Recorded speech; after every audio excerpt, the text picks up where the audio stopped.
When your people came to our land, it was not with open arms, but with Bibles and guns and disease. You took our land, you killed us with your guns and disease, then had the arrogance to call us godless savages. If there is a heaven, and it is filled with Christians, then hell is the place for me. More and more when you realize what truth is, and you realize more of who you are inside, the person that God allows you to realize that you are,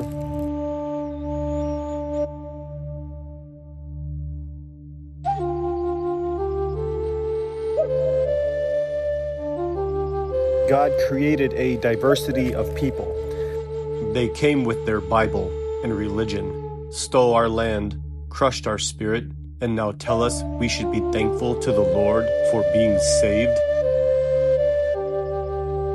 He didn't create people to be the same. He didn't create people to be robots.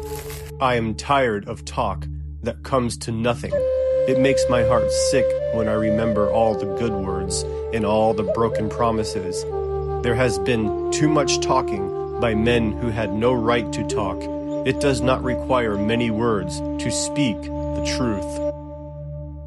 For me, when I found out, I have Cherokee in my bloodline, I highly respect the Native American culture. And it is actually my goal to stand up for those people, because what we did to them was unchristlike.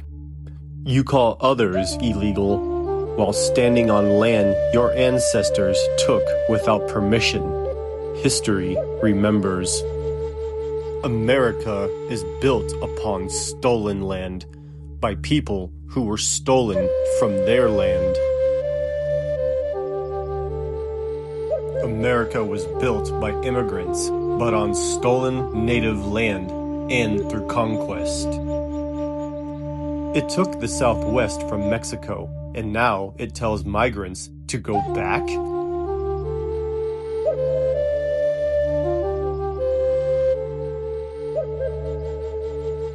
We raped their women, kicked them off of their land, and we all did it while we claimed to be worshiping God. While we're claiming to love Jesus and love and respect Jesus, what did we do to those people? We kicked them off of their land. When the blood in your veins returns to the sea, and the earth in your bones returns to the ground, perhaps then you will remember that this land does not belong to you. It is you who belong to this land. Trump once said that he wants to try and get all immigrants to leave. And there was an image that I was looking up one day on the internet, and Trump made that comment that the immigrants should leave. And the Native American was like, yeah, so when are you leaving? Because you know what? We are the immigrants. If you want to really think about it, when we came here and we were invading someone else's land. It was the Native Americans who were here first. And everybody just wants to kind of sweep that under the rug. Oh, no, that's not true. That never happened. It is true. And it did happen. And that's why I don't blame the Native American culture at all for the resentment that they hold still today, the bitterness that they still hold today. I don't blame them one bit. I don't. Because people need to realize the truth. And so people say, well, they were savages and they believed that there were, gods inside of a tree or gods inside of a stone and all this. You know what? They may have had beliefs that weren't exactly in line with the Bible. But when it came to really understanding the great spirit and maker of all life, when it came to really understanding who and what God is and their respect for the land, we could have learned so much from them. But all we could do is serve our selfish desires. And it's very funny that the reason why the early settlers came here on the Mayflower was because, get this is like the biggest oxymoron. They were trying to escape religious persecution. And the very thing that they were running from, they performed on the Native American culture. The very thing that they were trying to run from, they did to the American Indian, to the Native Americans. They persecuted them for their beliefs.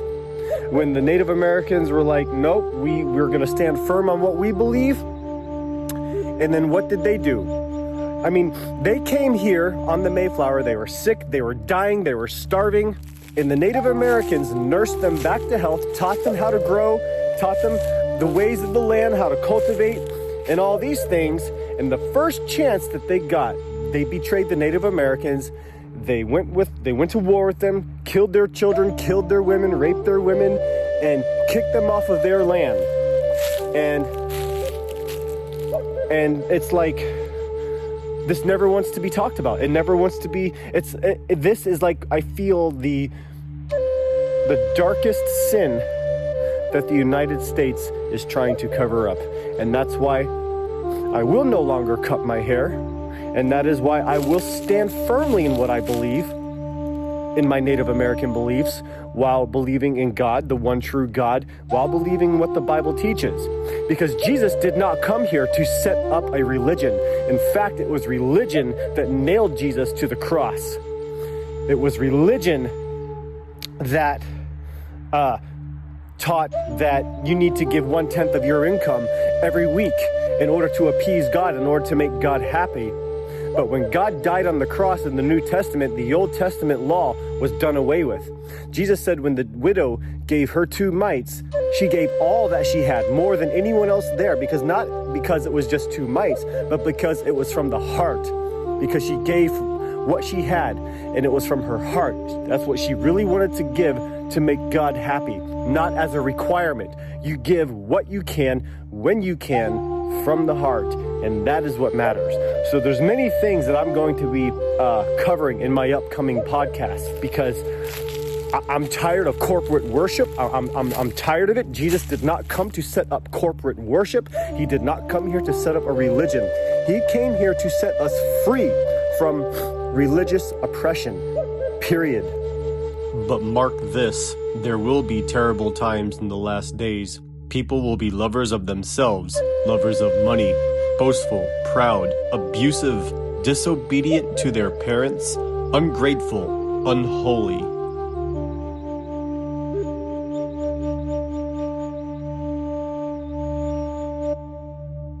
The Lord Jesus said, "It is written, my house shall be called the house of prayer, but you have made it a den of thieves."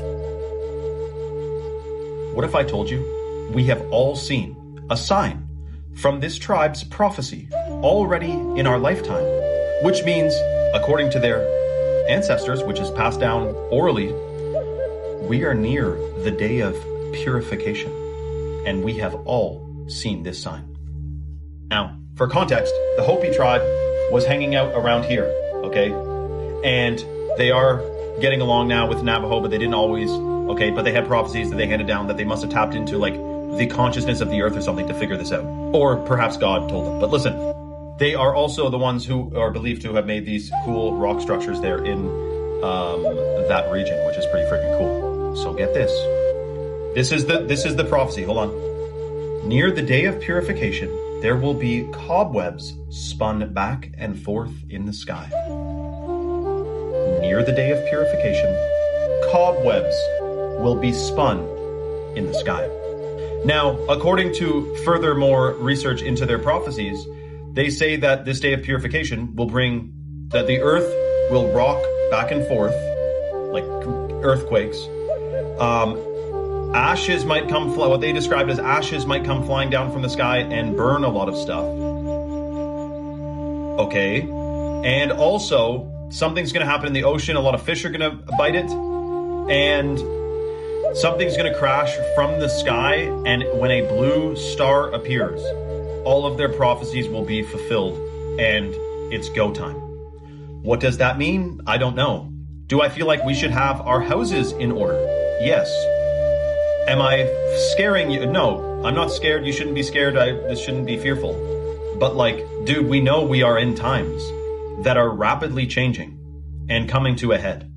Whether it's this global conflict, whether it's the things going on with the food supply, fertility, Something is, and AI, of course, the biggest thing. The mark of the beast. So, keep your head on a swivel. I love you all. Let me know if you've heard this one before. It blew my mind finding out. Those look like cobwebs, man. Only when the last tree has died, and the last river been poisoned, and the last fish been caught, will we realize we cannot eat money.